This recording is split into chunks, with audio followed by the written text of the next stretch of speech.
ভালোবাসা দিবস, আর তা ঘিরে নানা কাজে ব্যস্ততা বাড়ে ছবিজ অঙ্গনে।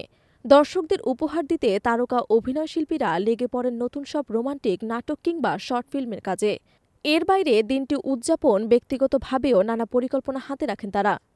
তবে তারকা সিঙ্গেল হোক কিংবা মিঙ্গেল, ভালোবাসা দিবসে তারকাদের ব্যস্ততা থাকবেই, সঙ্গে দর্শকদেরও আগ্রহ থাকে এটি জানতে কাজের বাইরে ভালোবাসা দিবসে তারকাদের ব্যস্ততা ঠিক কী নিয়ে।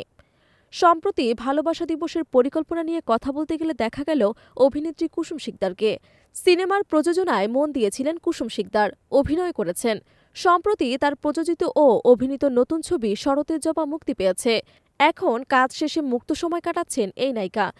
তাই তো প্রশ্নের মুখে পড়লেন, এবারে ভালোবাসা দিবসের পরিকল্পনা কি কুসুম শিকদারের? সামাজিক মাধ্যমে ভাইরাল একটি ভিডিওতে দেখা যায় কোনো একটি ইভেন্টে উপস্থিত ছিলেন কুসুম শিকদার। পরনে বিভিন্ন কাজ করা একটি লাল কামিজ, নজরকাড়া সেই পোশাকের সঙ্গে তার রূপও ফুটে উঠেছে ব্যাপক। সঙ্গে খুব খোশমেজাজে কথা বলেছেন তিনি। এ সময় কুসুম শিকদার বলেন, 14ই ফেব্রুয়ারি নিয়ে এখনও কোনো প্ল্যান নেই, এখনও অনেক দেরি আছে।